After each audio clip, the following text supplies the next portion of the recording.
ರಾಜಕೀಯದಲ್ಲಿ ಮಹತ್ವದ ಬೆಳವಣಿಗೆಗಳಾಗ್ತಾ ಇದೆ. ಸಿಎಂ ಸಿದ್ದರಾಮಯ್ಯನವರು ನಾಳೆ ರಾಜೀನಾಮೆ ಕೊಡ್ತಾರೆ ಅನ್ನುವಂತಹ ಚರ್ಚೆ ಸಹ ಇದೀಗ ಹುಟ್ಟುಕೊಂಡಿರುವಂಥದ್ದು. ಇದ್ರ ಬಗ್ಗೆ ಮಾತನಾಡೋದಕ್ಕೆ ನಮ್ಮ ಜೊತೆ ಇದೀಗ ಸಚಿವರಾದಂತಹ ಶಿವರಾಜ ತಂಗಡಗಿ ಇದ್ದಾರೆ. ಬನ್ನಿ ಮಾತಾಡ್ಸೋಣ. ಸರ್ ನಮಸ್ತೆ. ಈಗ ನಿನ್ನೆಯಲ್ಲೂ ಸಹ ನಿನ್ನೆ ರಾತ್ರಿಯಿಂದ ನೀವು ಸಹ ನೋಡಿರ್ತೀರಿ, ನಾಳೆ ಸಿಎಂ ಸಿದ್ದರಾಮಯ್ಯನವರು ರಾಜೀನಾಮೆ ಕೊಡ್ತಾರೆ ಅನ್ನುವಂಥದ್ದು. ಇದು ಎಷ್ಟು ಮಟ್ಟಿಗೆ ಸರಿ ಅಥವಾ ಸತ್ಯ ಅನ್ನುವಂಥದ್ದು? ನಮಗೆ ಯಾರು ಹೈಕಮಾಂಡ್ನವರಾಗಲಿ, ಮುಖ್ಯಮಂತ್ರಿಗಳಾಗಲಿ, ಉಪಮುಖ್ಯಮಂತ್ರಿಗಳಾಗಲಿ ಯಾರೂ ಹೇಳಿಲ್ಲ. ನಿಮ್ಮ ಮಾಧ್ಯಮದೊಳಗೆ ಚರ್ಚೆ ಆಗ್ತಾಯಿದೆ. ನಮಗಿದ್ದು ಮಾಹಿತಿ ನಿನ್ನೆ ಮೀಟಿಂಗ್ ಆಗಿದ್ದು, ನಿನ್ನೆ ಚರ್ಚೆ ಆಗಿದ್ದು ರಾಜ್ಯಸಭಾ ಮತ್ತು ವಿಧಾನ ಪರಿಷತ್ತದ ಬಗ್ಗೆ ಚರ್ಚೆ ಆಗಿದೆ ಅಂತ ವೇಣುಗೋಪಾಲು ಹೇಳಿದ್ದಾರೆ, ಸುರ್ಜೇವಾಲೂ ಹೇಳಿದ್ದಾರೆ. ಅದ್ರ ಬಗ್ಗೆ ಚರ್ಚೆ ಆಗಿರ್ಬೋದು. ಇದ್ರ ಬಗ್ಗೆ ನಮಗೆ ಮಾಹಿತಿಯೇ ಇಲ್ಲ. ನನಗೆ ನಾಳೆ ಒಂದೇನು ಬೆಳವಣಿಗೆ ಏನಂದರೆ, ನಾಳೆ ಬೆಳಗ್ಗೆ ಮುಖ್ಯಮಂತ್ರಿಗಳು ನಮ್ಮ ಬ್ರೇಕ್ಫಾಸ್ಟಿಗೆ ಕರೆದಿದ್ದಾರೆ. ನಾವು ಬೆಳಗ್ಗೆ ಬ್ರೇಕ್ಫಾಸ್ಟಿಗೆ ಹೋದತ್ನಾಗ ನಮ್ಗೆ ಗೊತ್ತಾಗುತ್ತೆ ಏನು ಎಂತು ಅನ್ನೋದು. ಅಲ್ಲಿವರೆಗೂ ನನಗೆ ಅದ್ರ ಬಗ್ಗೆ ಮಾತಾಡೋಕ್ಕೆ ನನಗೇನು ಮಾಹಿತಿ ಇಲ್ಲ. ಸರ್, ನೀವು ಹೇಳ್ತಾ ಇದ್ದೀರಿ ಬರೀ ರಾಜ್ಯಸಭೆ ಹಾಗೂ ಪರಿಷತ್ ಅನ್ನುವಂತಹ ವಿಚಾರ ಬರೀ ಇಷ್ಟೇ ಆಗಿದ್ರೆ ನಿನ್ನೆ ಯಾಕೆ ಅಷ್ಟೊಂದು ಮಹತ್ವವಾಗಿ ಮೀಟಿಂಗ್ ಅನ್ನ ಮಾಡ್ತಾ ಇದ್ರು? ಅದಾದ ನಂತರ ಜಾರ್ಜ್ ಮನೆಯಲ್ಲಿ ಯಾಕೆ ಸಿಎಂ ಸಭೆಯನ್ನ ನಡೆಸ್ತಾ ಇದ್ರು ಅಂತ ಅದು ಮುಖ್ಯಮಂತ್ರಿಗಳಿಗೆ ಕೇಳಿದ್ರೆ ಮಾತ್ರ ಗೊತ್ತಾಗತ್ತೆ. ನನಗೆ ಕೇಳಿದರೆ ನಾನು ಸಂಪುಟದ ಸಚಿವ, ಅಲ್ಲಿಗೆ ನನಗೆ ಹೋಗೋಕ್ಕಾಗಲಿಲ್ಲ. ನನಗೆ ಅಲ್ಲಿಗೋ ಆ ಮೀಟಿಂಗ್ ಮುಗಿಸ್ಕೊಂಡು ಜಾರ್ಜ್ ಅವ್ರ ಮನೆಗೆ ಬಂದರು. ಜಾರ್ಜ್ ಅವ್ರ ಮನೆಯಿಂದ ಸೀದಾ ನೇರವಾಗಿ ಏರ್ಪೋರ್ಟಿಗೆ ಬಂದರು. ನನಗೆ ಅದ್ರ ಬಗ್ಗೆ ನಾನು ಅಲ್ಲಿಗೆ ಹೋಗೋದ್ರಾಗ ಏರ್ಪೋರ್ಟಿಗೆ ಬಂದರು ಅಂತ ಸುದ್ದಿ ಬಂತು. ಹಿಂಗಾಗಿ ನನಗೆ ಅದ್ರ ಬಗ್ಗೆ ಮಾಹಿತಿ ಇಲ್ಲ. ಸರ್, ನೀವೇನಾದರೂ ಸಿಎಂನ ಭೇಟಿ ಆಗಿದ್ದೀರಾ ಅಥವಾ ಮುಂದೆ ಆಗ್ತೀರಾ?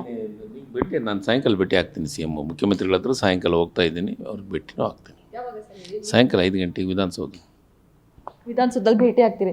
ಓಕೆ ಸರ್, ಭೇಟಿಯಾದ ಸಂದರ್ಭದಲ್ಲಿ ಏನಾದರೂ ಈ ವಿಚಾರದ ಬಗ್ಗೆ ಏನಾದರೂ ಚರ್ಚೆ ಮಾಡುವಂಥ ಹೋದ್ಮೇಲೆ ಗೊತ್ತಾಗುತ್ತೆ ಯಾವ ವಿಚಾರ ಚರ್ಚೆ ಮಾಡಬೇಕು, ಏನು ಮಾಡಬೇಕು ಅನ್ನೋದು. ಬಟ್ ಅದ್ರ ರಾಜೀನಾಮೆ ವಿಚಾರ ಮತ್ತೊಂದು ವಿಚಾರ ಚರ್ಚೆ ಮಾಡೋಷ್ಟು ನಾನು ದೊಡ್ಡವನಲ್ಲ. ಹೈಕಮಾಂಡ್ ಏನು ನಿರ್ಧಾರ ಮಾಡಿದೆ ಅನ್ನೋದನ್ನು ಅದು ಮುಖ್ಯಮಂತ್ರಿಗಳಿಗೆ ಗೊತ್ತು, ಉಪಮುಖ್ಯಮಂತ್ರಿಗಳಿಗೆ ಗೊತ್ತು. ಅಲ್ಲಿ ಮೀಟಿಂಗ್ನಾಗ ಇದ್ದರು ಅವರು, ನಮಗೆ ಮಾಹಿತಿ ಇಲ್ಲ. ನಾನು ಸಾಯಂಕಾಲ ಹೋಗ್ತೀನಿ. ಮುಖ್ಯಮಂತ್ರಿಗಳ ಆಫೀಸಿಂದನೂ ನಮ್ಮ BCM ಆಫೀಸಿಂದನೂ ಫೋನ್ ಬಂದಿದೆ. ಅದನ್ನು ಫೋನ್ ಹೋಗ್ತಾ ಇದ್ದೀನಿ, ಹೋಗಿ ಭೇಟಿ ಆಗ್ತೀನಿ. ಸರ್, ನೀವು ಇದೆಲ್ಲ ಊಹಾಪೋಹ ಅಂತ ಕೆಲವು ಹಿರಿಯ ನಾಯಕರು ಹೇಳ್ತಾ ಇದ್ದಾರೆ. ಆದರೆ ನಾಳೆ ಬ್ರೇಕ್ಫಾಸ್ಟ್ ಮೀಟಿಂಗ್ ಕರೆದಿರುವಂತಹ ಕಾರಣ ಆದರೂ ಏನು, ಯಾಕೆ ಅಂತ ಸಂಪುಟ ಸಚಿವರನ್ನ ಯಾಕೆ ಕರಿಬಾರ್ದು? ಅಲ್ಲ, ಯಾಕೆ ಕರಿಬಾರ್ದು? ನಮಗೆ ಸಾಕಷ್ಟು ಸತಿ ಊಟಕ್ಕೆ ಕರೆದಿದ್ದಾರೆ, ಬ್ರೇಕ್ಫಾಸ್ಟಿಗೆ ಕರೆದಿದ್ದಾರೆ, ಈ ಸತಿನೂ ಕರೆದಿದ್ದಾರೆ. ಯಾಕೆ ಕರೆದಾರಂತಂದು ನಾಳೆ ಅವ್ರ ಹತ್ರಕ್ಕೆ ಓದೋದ್ನಾಗ ನಮ್ಗೆ ಗೊತ್ತಾಗುತ್ತೆ. ನೀವು ಮುಖ್ಯಮಂತ್ರಿ ಸಾಹೇಬ್ರಿಗೆ ಕೇಳಬೇಕು ಯಾಕೆ ಕರೆದಿರಿ ಅಂತಂದು. ಈಗ ನನಗೆ ಕರೆದ್ರೆ ನನಗೆ ಕೇಳಿದ್ರು, ನನ್ನ ಆಫೀಸಿಗೆ ಫೋನ್ ಬಂದಿದೆ. ನೀವು ಬೆಳಗ್ಗೆ 9 ಗಂಟೆ ಶಿವರಾಜ್ ತಂಗಡಿಗೆ ನೀನು ಬೆಳಗ್ಗೆ 9 ಗಂಟೆ ನನ್ನ ಮನೆಗೆ ಇರಬೇಕಪ್ಪ ಬ್ರೇಕ್ಫಾಸ್ಟಿಗೆ ಅಂತಂದು. ಎಸ್ ಸರ್ ಅಂತ ಹೇಳಿದ್ವಿ. ನಾಳೆ ಬ್ರೇಕ್ಫಾಸ್ಟಿಗೆ ಓದೋದ್ನಾಗ ಗೊತ್ತಾಗುತ್ತೆ ಏನು ಹೇಳ್ತಾರೆ, ಏನು ಬಿಡ್ತಾರೆ. ಸರ್, ಅದೇ ರೀತಿಯಾಗಿ ಅಭಿಪ್ರಾಯ ಸಂಗ್ರಹ ನಡೀತಾ ಇದೆ, ಸಹಿ ಸಂಗ್ರಹ ನಡೀತಾ ಇದೆ ಅನ್ನುವಂಥ ವಿಚಾರ ಸಹ ಇದೀಗ ಮುನ್ನೆಲೆಗೆ ಬರ್ತಾ ಇರುವಂಥದ್ದು. ಇದು ಎಷ್ಟು ಮಟ್ಟಕ್ಕೆ ಸರಿ ನಿಮ್ಮವರೆಗೂ ಬಂದಿದೆಯಾ? ವಿಚಾರ ಚರ್ಚೆ ಇದು ಯಾವುದು ನನ್ನ ಗಮನಕ್ಕೆ ಬಂದಿಲ್ಲ.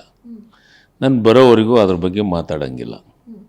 ಯಾಕಂದರೆ ನಮಗೆ ಭಾಳ ಸ್ಪಷ್ಟವಾಗಿ ಹೈಕಮಾಂಡ್ ಹೇಳಿದೆ ಏನು ನಿರ್ಧಾರ ತಗೋಬೇಕು, ಏನು ಮಾಡ್ಬೇಕು ಅನ್ನೋದನ್ನು ಹೈಕಮಾಂಡ್ ತೊಗೊತೈತೆ. ನಿಮ್ಗೆ ಏನು ಜವಾಬ್ದಾರಿ ವಹಿಸಿದ್ವಿ ಆ ಕೆಲಸ ಮಾಡಿ ಅಂತ ಹೇಳಿದ್ದಾರೆ. ನನ್ನ ಕೆಲಸ ಮಾಡೋದಷ್ಟೇ ನನ್ನ ಡ್ಯೂಟಿ. ನಿನ್ನೆ ಅಷ್ಟೆಲ್ಲ ಮಹತ್ವವಾಗಿ ಸಭೆಯನ್ನು ಮಾಡಿದರು. ಇವತ್ತು ಈಗ ಇನ್ನೇನು ಅರ್ಧ ಗಂಟೆಗೆ KC ವೇಣುಗೋಪಾಲ್ ಅವರು, ಸುರ್ಜೇವಾಲಾ ಅವರು ಇಬ್ಬರು ರಾಜ್ಯಕ್ಕೆ ಬರ್ತಾ ಇದ್ದಾರೆ. ಏನು ಕಾರಣ ಇರ್ಬೋದು? ಯಾಕೆ ಬರಬಾರ್ದು? ನಮ್ಮ ನಾಯಕರವರು ಅಮ್ಮ, ಅವರು KC ವೇಣುಗೋಪಾಲು ಜನರಲ್ ಸೆಕ್ರೆಟ್ರಿ, ಸುರ್ಜೇವಾಲು ನಮ್ಮ ಸ್ಟೇಟ್ ಇನ್ಚಾರ್ಜ್. ನಮ್ಮ ಕಷ್ಟ ಸುಖಗಳ ಬಗ್ಗೆ ಚರ್ಚೆ ಮಾಡೋಕ್ಕೆ ಬರ್ತಾರೆ, ಬರಲೇಬೇಕು. ಅವ್ರ ಡ್ಯೂಟಿ. ನಮ್ಮ ರಾಜ್ಯದ AICC ಅಧ್ಯಕ್ಷರು ಅವ್ರಿಗೆ ಜವಾಬ್ದಾರಿ ಕೊಟ್ಟಿದ್ದಾರೆ. ಯಾಕೆ ಬರ್ತಾರೆ? ಅವ್ರು ಬಂದದ್ನಾಗ ಏನು ಚರ್ಚೆ ಆಗುತ್ತಾ, ಚರ್ಚೆ ಆದಮೇಲೆ ನಿಮ್ಮ ಮಾಧ್ಯಮದವ್ರಿಗೆ ಹೇಳ್ತೀವಲ್ಲ ನಾವು, ಅದಕ್ಕೆ ಏನು ಚರ್ಚೆ ಆಗುತ್ತಂತ ಚರ್ಚೆ ಆದಮೇಲೆ ಹೇಳ್ತೀನಿ. Yes sir, okay. ಕೊನೆಯ ಪ್ರಶ್ನೆ ಬಿಡಿ ಸರ್, ಬೇಡ.